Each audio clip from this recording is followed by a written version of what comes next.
লোকেরা এবার পাগলের মতো দৌড়াতে দৌড়াতে আল্লাহর নবী নূহ আলাইহিস সালামের কাছে যেয়ে বলবে, ইয়া নবী আল্লাহ নূহ, আনতা আউয়ালুর রুসুলি ফিল আরদ, আপনি জমিনে প্রথম রাসূল। আদম আলাইহিস সালাম নবী ছিলেন, রাসূল ছিলেন না। এই দুনিয়ার বুকে প্রথম রাসূল ছিলেন আল্লাহর নবী নূহ আলাইহিস সালাম।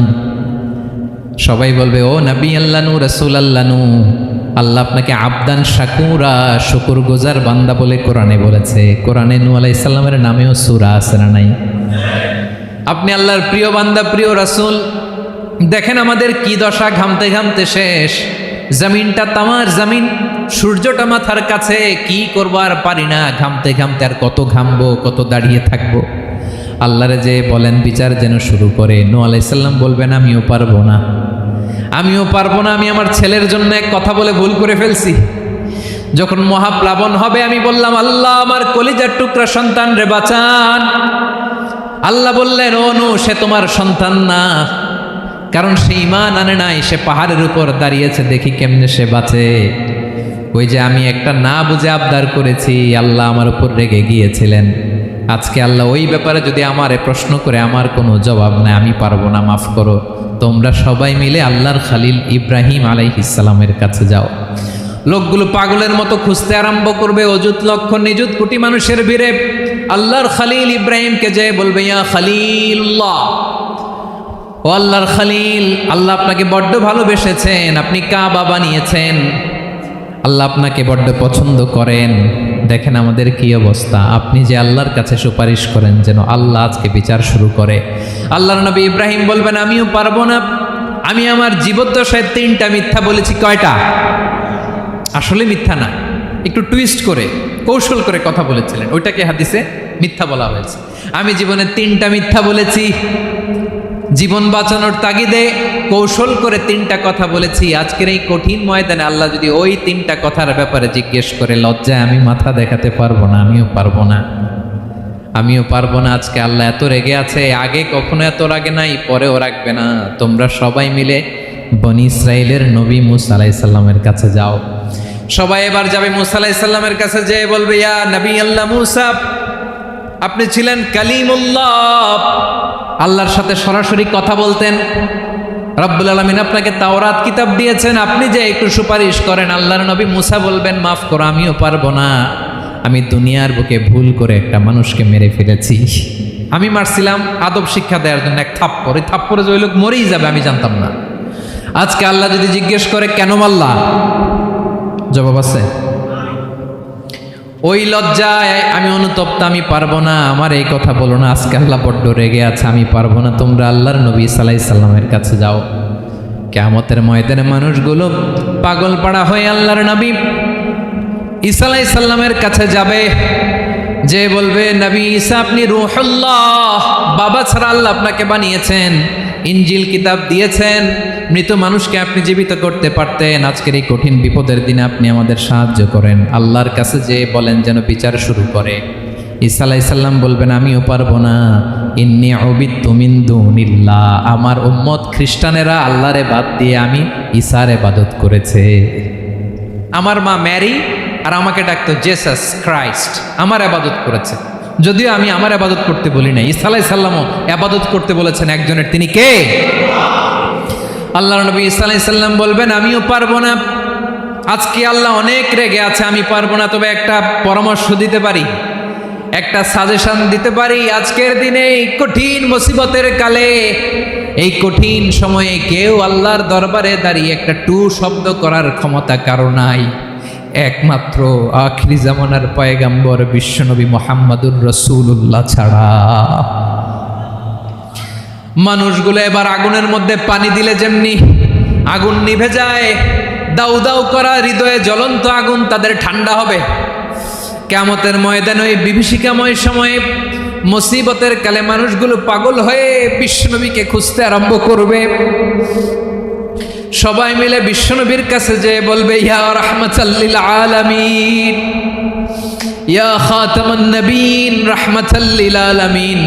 দেখেন আমাদের কি অবস্থা, কি কঠিন বিপদে আমরা আছি, দাঁড়াতে পারি না, সূর্যের আলোতে ঘেমে হয়রান। আজকে কেউ সুপারিশ করতে পারবে না। সব নবীরা অপারগতা স্বীকার করেছে, তারা বলেছে আপনি ছাড়া কেউ নাকি আল্লাহর সামনে দাঁড়াতে পারবেন না, আপনি একটু সুপারিশ করেন। বিশ্বনবী বলবেন আসো আসো, আজকের দিনে আমি ছাড়া আল্লাহর সামনে কেউ দাঁড়াতে পারবে না। যে বিভীষিকাময় সময়ে প্রত্যেক নবী বলেছেন আমি পারবো না, প্রত্যেক নবী বলেছেন নফসি নফসি, আমার কি হবে আমি জানি না, আল্লাহ আমারে বাঁচাও। প্রতিটি নবী বলবে নফসি নফসি, আল্লাহ তুমি আমারে বাঁচাও আমারে বাঁচাও। বিশ্বনবী মাথা তুলবেন, তুলে বলবেন রব্বি হাবলি উম্মতি, আল্লাহ তুমি আমার গুনাহগার উম্মতকে বাঁচাও। বিশ্বনবী মাকামে মাহমুদে যে আল্লাহু আকবার বলে সিজদায় লুটিয়ে পড়বেন, আল্লাহ রাব্বুল আলামিন বিশ্বনবীকে এমন কিছু চমৎকার শব্দ শিখাবেন, ওই শব্দগুলো দিয়ে আল্লাহর প্রশংসা করে বিশ্বনবী কাঁদতে আরম্ভ করবেন। বিশ্বনবী এমন ভাবে অজোর দ্বারায় সিজদায় লুটিয়ে পড়ে কাঁদবেন, রব্বুল আলামিনের রহমতের দরিয়ায় জোশ লেগে যাবে। রব্বুল আলামিন এই দৃশ্য দেখে সহ্য করতে পারবেন না। রব্বুল আলামিন বলবেন ইয়া মুহাম্মদ ইরফা রাসাক, ও নবী আপনি মাথা তোলেন, মাথা তোলেন, আপনার কান্না আমি সহ্য করতে পারি না। নবী আপনি মাথা তোলেন, সাল তুতা, আজকে আপনি যা চাবেন তাই দেব। নবী আপনি সিজদা থেকে মাথা তুলেন, সাল তুতা, যা চাবেন তাই দেব। ওয়াশফা তুশাফা, যার জন্য সুপারিশ করবেন তার সুপারিশ কবুল করে নেব। বিশ্বনবী এবার মাথা তুলবেন।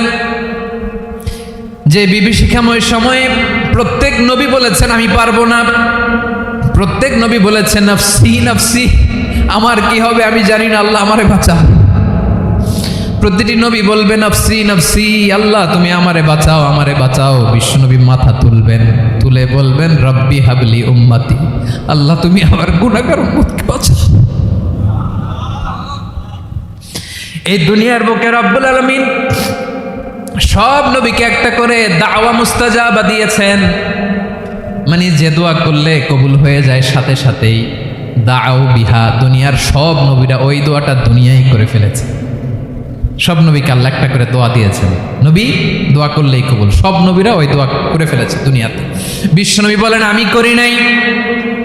ওয়া ইন্নী আখতাবিউ দাওয়াতি শাফাআতান লি উম্মতি ইয়াউমাল কিয়ামাহ, আমার ওই স্পেশাল দোয়াটা আমি দুনিয়ার বুকে কঠিন বিপদে পড়েও কোনোদিন করি নাই। আমি আমার স্পেশাল দোয়াটা কিয়ামতের দিন আমার গুনাহগার উম্মতকে সুপারিশের জন্য রেখে দিয়েছি।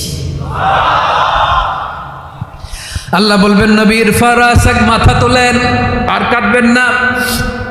বিশ্বনবী মাথা তুলবেন, আল্লাহ বলবেন সাল তুতা, আপনি যা চাবেন তাই দেব। ওয়াশফা তুশাফা, সুপারিশ করেন সুপারিশ কবুল করব। বিশ্বনবী বলবেন আল্লাহ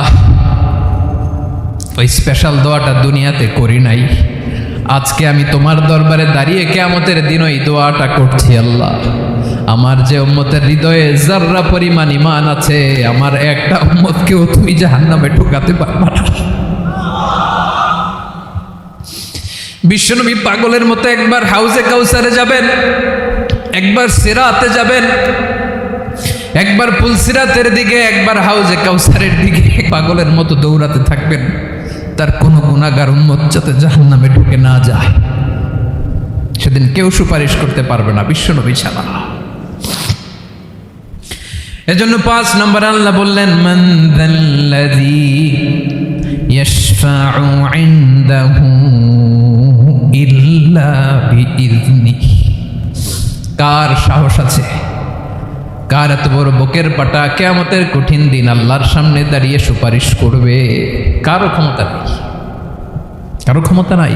বিশ্বনবী সেদিন সিজদায় পড়ে উম্মতের জন্য কাঁদবেন, সবাই কাঁদবে নফসি নফসি, আল্লাহ আমারে বাঁচাও আল্লাহ আমারে বাঁচাও। বিশ্বনবী বলবেন উম্মতি উম্মতি, বিশ্বনবী আমার জন্য কাঁদবেন, আপনার জন্য কাঁদবেন, আমাদের জন্য সেদিন কেঁদে কেঁদে জাহান্নামের দরজায় দাঁড়িয়ে আমাদেরকে টেনে টেনে জান্নাতে ঢুকাবেন। এজন্য এই বিশ্বনবীর ভালোবাসা যেন আমাদের হৃদয়ে ভরপুর থাকে। আমার ভাইয়েরা, প্রতি শুক্রবার বিশ্বনবীর উপরে বেশি বেশি যেন আমরা দুরূদ পড়ি। আমরা যখন বিশ্বনবীর সালাম দেই, দুরূদ পড়ি, একদল স্পেশাল ফেরেশতা আছে যারা বিশ্বনবীর দুরূদটা নিয়ে সরাসরি বিশ্বনবীর রওজায় যায়, যে বলে অমুকের বেটা অমুক আপনারে সালাম দিয়েছে। বিশ্বনবী নিজ কবরের থেকে নিজেই সালামের উত্তর দেয়। বিশ্বনবীর ভালোবাসা যেন আমাদের হৃদয়ে থাকে, বিশ্বনবীর সুন্নাহ দিয়ে যেন আমাদের জীবনটাকে সাজাই। পারা যাবে ইনশাআল্লাহ? বিশ্বনবীর ভালোবাসা ছাড়া কেউ জান্নাতে ঢুকতে পারবে? বিশ্বনবীর পক্ষে আমরা বলবো, বিশ্বনবীর পক্ষে আমরা লিখব, বিশ্বনবীর জন্য আমরা আমাদের কলিজার রক্ত বিলিয়ে দিব, ঠিক কিনা বলেন?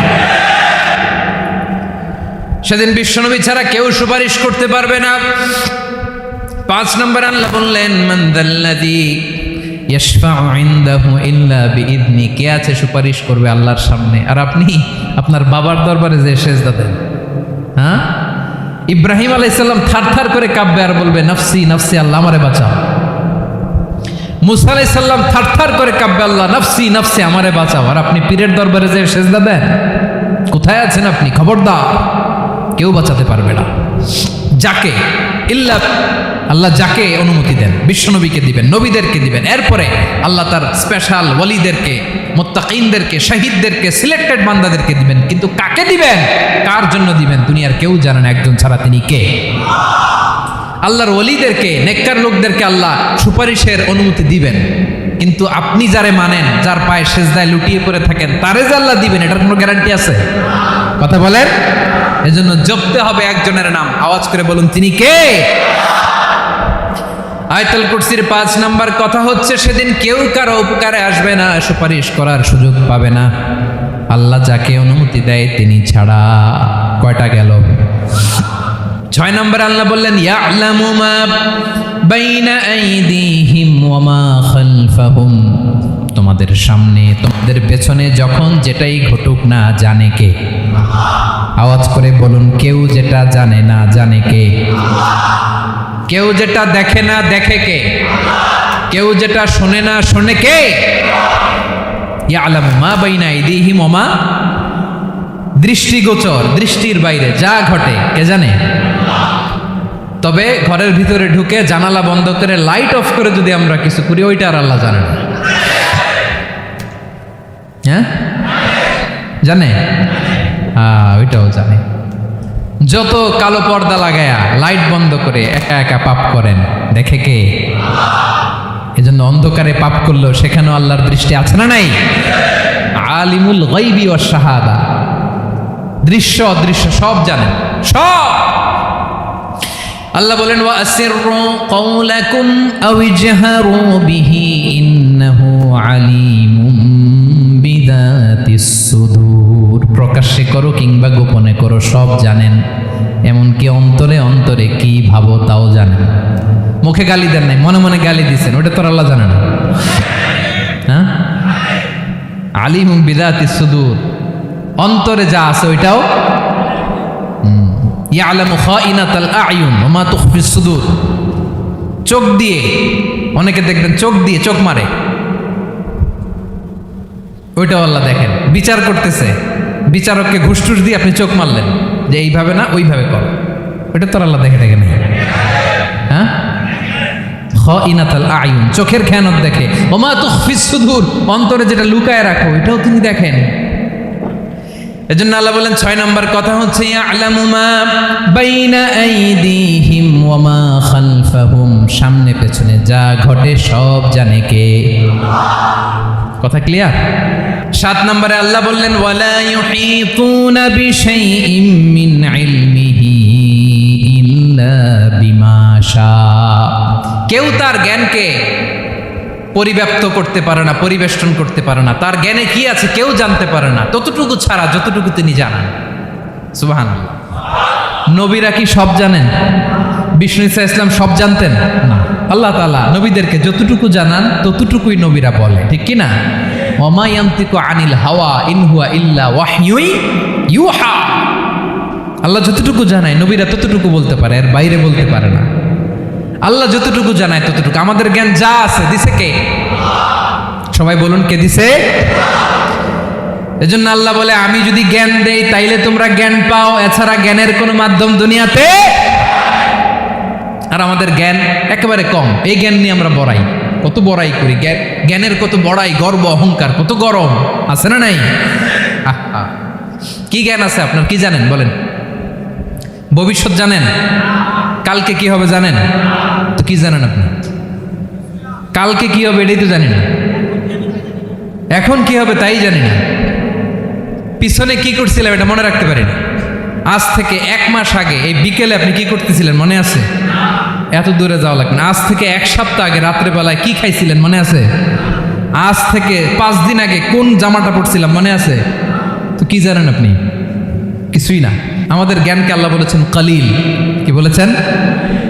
এজন্য রব্বুল আলামিন বলেন তোমাদের জ্ঞান হলো কালিল। ওয়ামা উতিতুম মিনাল ইলমি ইল্লা কালিলা। একেবারে যত সামান্য জ্ঞান আমি আল্লাহ তোমাদেরকে দিয়েছি, আসল জ্ঞান ভান্ডার একমাত্র আমি আল্লাহর কাছে। তাহলে আমাদের জ্ঞানকে আল্লাহ কি বলেছেন? কালিল। একটু বলুন কি বলেছেন? কালিল মানে কি? একটা মহাসাগরের মধ্যে, খেয়াল করে শুনেন বুঝবেন, একটা মহাসাগরের মধ্যে একটা চড়ুই পাখি যে যদি একটু পানি খায়, পানি খাওয়ার পরে ওই চড়ুই পাখির ঠোঁটে যে একটু পানি লেগে থাকে ওইটারে বলে কলিল। আল্লাহ বলে মহাসাগর থেকে পানি খাওয়ার কারণে চড়ুই পাখির ঠোঁটে যে একটু পানি লেগে আছে, এই পানিটা হচ্ছে তোমরা পৃথিবীতে যারা আছো সবার জ্ঞান, সবাই মিলে এতটুকু জ্ঞান, আর পুরো মহাসাগরের পানি হচ্ছে আমি আল্লাহর জ্ঞান। তাহলে আপনার জ্ঞান তো অনেক বেশি। এজন্য জ্ঞানের বড়াই করা যাবে না। আল্লাহ বলেন ওয়ালা ইউহিতুনা বিশাইইন মিন ইলমিহি ইল্লা বিমা শা। আল্লাহ যতটুকু জানান ততটুকুই আমরা জানি, তিনি যে কত জানেন আমাদের কোনো ধারণা নাই। ঠিক কিনা বলেন? কয়টা গেল? 7টা। আর রইল কয়টা? 8 নম্বরে আল্লাহ বলেন ওয়াসিআ কুরসিয়ুহুস সামাওয়াতি ওয়াল আরদা।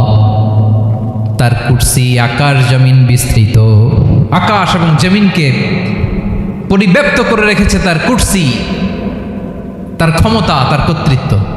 কুরসির 2টা তাফসির। এক তাফসির হলো কুরসি মানে ক্ষমতা, তার ক্ষমতা, কর্তৃত্ব, আকাশ জমিন বিস্তৃত। কুরসির আরেকটা ব্যাখ্যা হচ্ছে সরাসরি কুরসি, যেখানে আল্লাহ পা রাখে। কি রাখে? তার মানে হুজুর আল্লাহরও পা আছে? আছে। কেমন আমরা জানি না, আমাদের পায়ের মতো না। সুবহানাল্লাহ পড়েন। তো তাইলে আল্লাহ কার মতো? আল্লাহ আল্লাহর মতো। সুবহানাল্লাহ পড়েন। লাইসা কামিসলিহি শাই, কোনো কিছু তার মতো নয়। তো তিনি কার মতো? তিনি তার মতো। ওয়ালাম ইয়াকুল্লাহু কুফুয়ান আহাদ। ওয়াসিআ কুরসিয়ুহুস সামাওয়াতি ওয়াল আরদ। তার কুরসিটা আকাশ জমিন বিস্তৃত। এটা ঊর্ধ্ব জগতের কথা বাতুপাহাতের ভাইয়েরা। কোন জগৎ?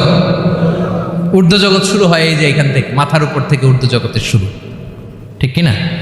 এই যে শূন্যে যা দেখেন এটা প্রথম আকাশের মহাশূন্য। আল্লাহ বলেন ওয়ালাকাদ যায়্যানাস সামাআদ দুনিয়া বিজিনাতিল কাওয়াকিব।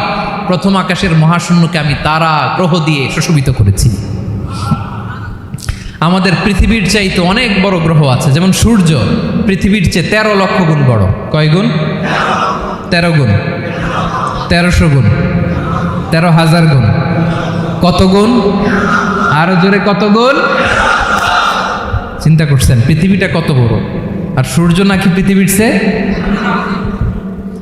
তার মানে সূর্যই কি সবচেয়ে বড়? না, সূর্যের চেয়ে কোটি কোটি গুণ বড় তারা আছে। এরকম কোটি কোটি তারা নিয়ে আমাদের গ্যালাক্সি মিল্কি ওয়ে। এরকম কোটি কোটি গ্যালাক্সি আছে প্রথম আকাশের মহাশূন্যের মধ্যেই। এরপরে দ্বিতীয় আকাশ। এই দ্বিতীয় আকাশটা প্রথম আকাশের তুলনায় কত বড়? বিশ্বনবী বলেন তোমার হাতের আংটি যদি মরুভূমির মাঝখানে ফেলে দাও, পুরো মরুভূমির তুলনায় তোমার হাতের আংটি যত ছোট, দ্বিতীয় আসমানের তুলনায় প্রথম আসমানটা ঠিক তত ছোট। তৃতীয় আসমান আবার এরকম, ওইটার তুলনায় দ্বিতীয় আসমানটা একটা আংটির সমান। চতুর্থ আসমানের তুলনায় মরুভূমির মাঝখানে তৃতীয় আসমানটা আংটির সমান। একটার চেয়ে আরেকটা বড়। কত বড় আমি বলতে পারবো, আপনারা শুনতে পারবেন, কিন্তু আমরা কল্পনা এটা ধারণ করতে পারবো? পঞ্চম, ষষ্ঠ, সপ্তম, 7 আকাশ শেষ। কি শেষ? এর উপরে আছে বাইতুল মামুর। কি নাম? এটা ফেরেশতাদের মসজিদ, ফেরেশতাদের কেবলা, ফেরেশতাদের কাবা। আমরা যেমন মক্কায় কাবা, ফেরেশতাদের কাবা কেবলার নাম হচ্ছে আল বাইতুল মামুর। 7 আসমানের উপরে। এটা কত বড় শোনেন। প্রতিদিন বিশ্বনবী বলেন প্রতিদিন এই আল বাইতুল মামুর ফেরেশতাদের মসজিদে 70,000 ফেরেশতা ইবাদতের জন্য চান্স পায়। প্রতিদিন কয় হাজার? একবার ঢুকে যে বের হয়ে যায় কিয়ামতের আগে দ্বিতীয়বার আর তারা চান্স পাবে না। আল বাইতুল মামুর ওইটা শেষ, এরপরে সিদরাতুল মুনতাহা, কি নাম?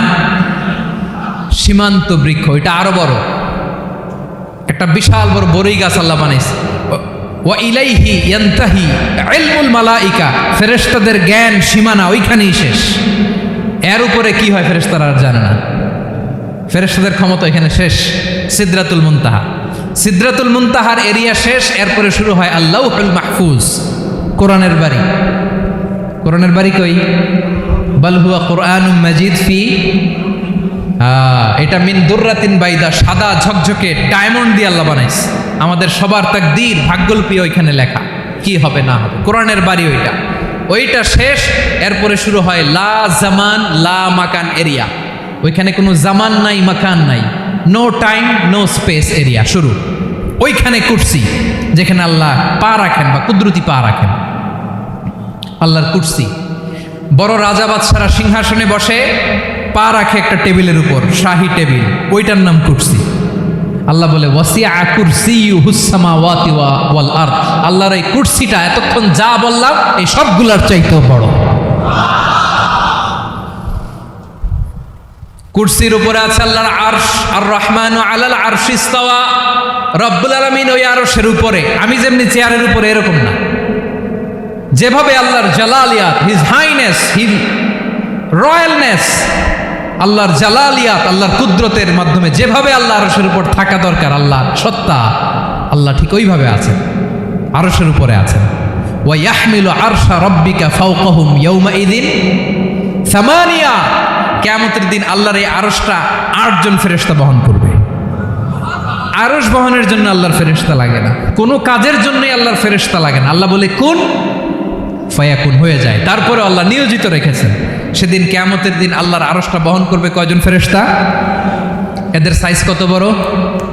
হ্যাঁ, শুনতে মনে চায়? বিশ্বনবী বলেন ইন্না মা বাইনা শাহমাতি উযুনিহি ইলা আতিকিহি মাসিরাতু 700 সানা। বিশ্বনবী বলেন ওই ফেরেশতার সাইজ আমি দেখে এসেছি, কত বড় শোনো। যারা আল্লাহর আরশ বহন করবে, পুরো সাইজ বলা যাবে না। বিশ্বনবী বলেন ওই ফেরেশতার কানের লতি থেকে কাঁধ বরাবর। আপনার কানের লতি থেকে কাঁধ কতটুকু হবে? 4 আঙ্গুল 5 আঙ্গুল। বিশ্বনবী বলেন যে 8 জন ফেরেশতা কিয়ামতের দিন আল্লাহর আরশের পায়া ধরে থাকবে, ওই ফেরেশতাগুলোর কানের লতি থেকে কাঁধ বরাবর আসতে সবচেয়ে দ্রুতগামী যানবাহন, পৃথিবীতে সবচেয়ে দ্রুত চলে আলোর ফোটন। আলোর ফোটন 1 সেকেন্ডে চলে 3 লক্ষ কিলোমিটার। কয় লক্ষ কিলোমিটার? 1 ঘন্টায়? 1 মিনিটে? কয় সেকেন্ডে? 1 সেকেন্ড কইতে তো 2 সেকেন্ড লাগে। 1 সেকেন্ডে আলোর ফোটন, আলোর কণা ছুটে 3 লক্ষ কিলোমিটার বেগে। বিষ্ণুই বলেন এরকম যানবাহন দিয়ে, যেটা সেকেন্ডে 3 লক্ষ কিলোমিটার বেগে ছুটে, এরকম দ্রুত যদি কেউ ছুটে, তাহলে ওই ফেরেশতার কানের লতি থেকে কাঁধ বরাবর আসতে 700 বছর সময় লাগবে। এজন্য রব্বুল আলামিন বলেন ওয়াসিআ কুরসিয়ুহুস সামাওয়াতি ওয়াল আরদা, আল্লাহর কুরসিটা আকাশ জমিন সব চাপিয়ে যাবে। তাহলে আল্লাহ কত বড়! সুবহান। সেজদায় যখন লুটিয়ে পড়েন এটা ভাববেন, আয় রে কারে সেজদা দেই আমি, তিনি কি সুমহান, কি সুবিশাল, ওই রবের গোলাম। আলহামদুলিল্লাহ পড়েন। 9 নম্বরে আল্লাহ বলেন ওয়ালা ইয়াউদুহু হিফযুহুমা, এই বিশাল আকাশ জমিনকে রক্ষণাবেক্ষণ করতে যে আল্লাহ কঠিন কালেও ক্লান্ত হয় না। নাকি আমার আপনার মতো ক্লান্ত হয়? আল্লাহর ক্লান্তি আছে? শ্রান্তি আছে? বিশ্রাম আছে? বিরাম আছে? ঘুম, জিমানি? সুবহানাল্লাহ পড়েন। আল্লাহ বলে ওয়ালা ইয়াউদুহু হিফযুহুমা, এগুলোকে রক্ষণাবেক্ষণ করতে আল্লাহ ক্লান্ত হয়ে পড়েন না। 9 নম্বরে বললেন আল্লাহর কোনো ক্লান্তি নাই, সব কিন্তু দেখভাল করেন, প্রতি মুহূর্তে প্রতি সেকেন্ডে যার যেটা লাগে করেন। এই পুরো বসুন্ধরা, পৃথিবী, মহাবিশ্ব যেভাবে চলা দরকার সৃষ্টির পর থেকে আজও চলছে। চালায় কে? ইঞ্জিনিয়ারটা কে? আসল কারিগরটা কে? 9 নম্বর চলে গেল, আল্লাহ ক্লান্ত হন না। আর বাকি রইল কয়টা? সব শেষে আল্লাহ তাআলা বললেন ওয়া হুয়াল আলিয়ুল আযীম, ওয়া হুয়াল আলিয়ুল আযীম, তিনি হচ্ছেন আল আলিয়ুল আযীম। সব শেষ কথা। প্রিয় ভাইয়ের, আমি বলেছিলাম আয়াতুল কুরসিতে আল্লাহর মোট কয়টা সুন্দর সুন্দর নাম আছে? দুইটা তো বলে ফেলছে। এগুলো কি ছিল? আল হাইয়ু আল কাইয়ুম। এবার সব শেষে 3 আর 4 নাম্বারটা আসছে। এটা কি? একটা আল আলী আর একটা আজিম।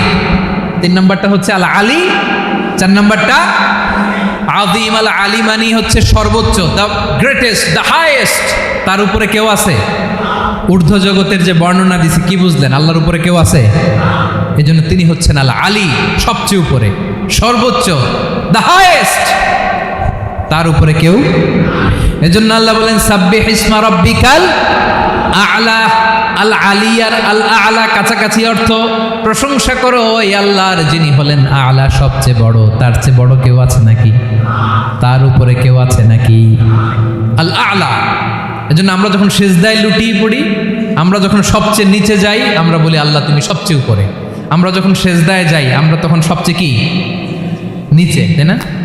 এর চেয়ে নিচে আর মানুষের সবচাইতে দামি অঙ্গ কপালটারে মাটিতে ঘষি, আমি সবচেয়ে নিচে, আর আমি বলি সুবহান রাব্বিয়াল আহা, সুবহান রাব্বিয়াল আ'লা। আল্লাহ তুমি সবচেয়ে উপরে, আমি সবচেয়ে নিচে, কিন্তু তুমি সবচেয়ে উপরে। সুবহানাল্লাহ পড়েন। আল্লাহ বলে আমি হলাম আল আলী। 4 নম্বরে আমি হলাম আল আযীম, হাইয়ু কাইয়ুম। শেষে বললেন আমি হলাম আল আলী, আমি হলাম আল আযীম। আযীম মানে সুমহান, দ্য সুপ্রিম।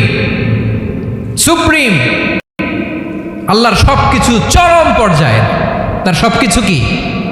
আল্লাহর শাস্তি চরম পর্যায়ের, আল্লাহর দয়া পরম পর্যায়ের, তার সৃষ্টি প্রকাণ্ড, তার ক্ষমতা প্রচন্ড।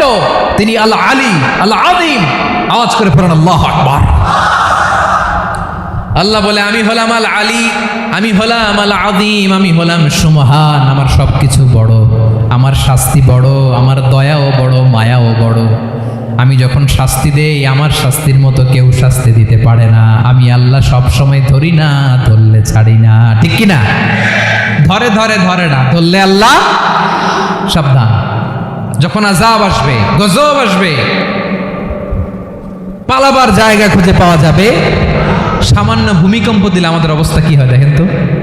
হ্যাঁ, সামান্য একটু ভূমিকম্প দিলে বাঁচার উপায় আছে? আল আযীম, ইন্না যালজালাতাস সাআতি শাইউন আযীম। কিয়ামতের সেই প্রকম্পনটা বড্ড ভয়ঙ্কর, বড্ড ভয়ঙ্কর। এজন্য আমরা সে আল্লাহর ইবাদত করি যিনি কখনো ঘুমান না, যিনি ক্লান্ত হন না, যার লয় নাই, যার কোনো ক্ষয় নাই, যিনি ছাড়া আমাদের বাঁচার কোনো উপায় নাই। ঠিক কিনা বলেন? 10 নম্বর ক্লিয়ার? আলহামদুলিল্লাহ পড়েন। যা বললাম আমরা যেন আমল করতে পারি। তাহলে একটি আয়াতের তাফসীর শুনলাম। আয়াতটার নাম প্রত্যেক ফরজ নামাজের পরে পড়বেন, সকাল সন্ধ্যা পড়বেন, ওয়াজিফা হিসেবে মানবেন তো? কোন সূরায়? আয়াত নাম্বার। মোট কয়টা কথা? 1 নাম্বার, আল্লাহ ছাড়া কোনো ইলাহ নাই, তাকে ছাড়া কাউকে সেজদা দেব। 2 নাম্বার, তিনি আল হাইয়ুল কাইয়ুম, সব মরবে, তিনি মরবে। গোটা বিশ্ব তার কাছে ঠেকা, তিনি কারো কাছে ঠেকা। 3 নাম্বার, তার ঘুমও নাই, ঘুমের আগে যে ঝিমুনি আছে সেটাও। 4 নাম্বার, আকাশ জমিন এর মাঝে যা আছে সবকিছুর আসল মালিকানা কার? 5 নাম্বার, কিয়ামতের দিন যখন থারথার করে নবীরা কাঁপবে, তার অনুমতি ছাড়া কেউ আল্লাহর দরবারে দাঁড়িয়ে সুপারিশ করতে পারবে। 5 নাম্বার, আমাদের সামনে পেছনে উপরে নিচে প্রকাশ্যে গোপনে যা ঘটে কেউ দেখে না, দেখে কে? কেউ জানে না, জানে কে? আল্লাহর জ্ঞানের বাইরে নতুন করে কেউ জ্ঞান প্রডিউস করতে পারে না। তিনি যতটুকু জানায় ততটুকুই জানি, তিনি না জানালে জানানোর সাধ্য কারো। তার কুরসি, তার কর্তৃত্ব ক্ষমতা আকাশ জমিনকে বিস্তৃত করে আছে। ঠিক কিনা বলেন? কিন্তু মহাবিশ্বকে পরিচালনা করতে, রক্ষণাবেক্ষণ করতে তিনি খুব ক্লান্ত হয়ে যায় না? ক্লান্ত হয়? তিনি আল আলী, দ্য হাইয়েস্ট, সর্বোচ্চ, আল আযীম, দ্য সুপ্রিম। তার ক্ষমতার সামনে দাঁড়াবার ক্ষমতা কারো নাই। ঠিক কিনা বলেন? সে আল্লাহর গোলাম হতে পেরে আমরা খুশি না বেজার? আমরা যা করবো ওই আল্লাহর খুশি করার জন্য করব, যা করব আল্লাহর রাজি খুশির জন্য করব। মনের দুঃখ জ্বালা ফেসবুকে শেয়ার দেওয়ার আগে আমি শেয়ার দেব কার সাথে? পারবেন? পারবেন? আল্লাহরে ভালো লাগে? আল্লাহরে মায়া লাগে? আল্লাহর কাছে চোখের পানি ছেড়ে কাঁদতে ভালো লাগে? আল্লাহর কাছে বলেন, ইদা সাআলতা ফাসআলিল্লাহ, বিষ্ণু বললেন যখন চাইবে আল্লাহর কাছে চাইবে। ওয়া ইদা ইসতাআনতা ফাসতাইন বিল্লাহ, সাহায্য করার মালিক একজন, তিনি কে? আল্লাহ তাআলা আমাদের সবাইকে কথাগুলো বুঝার আমল করার তৌফিক দান করুন।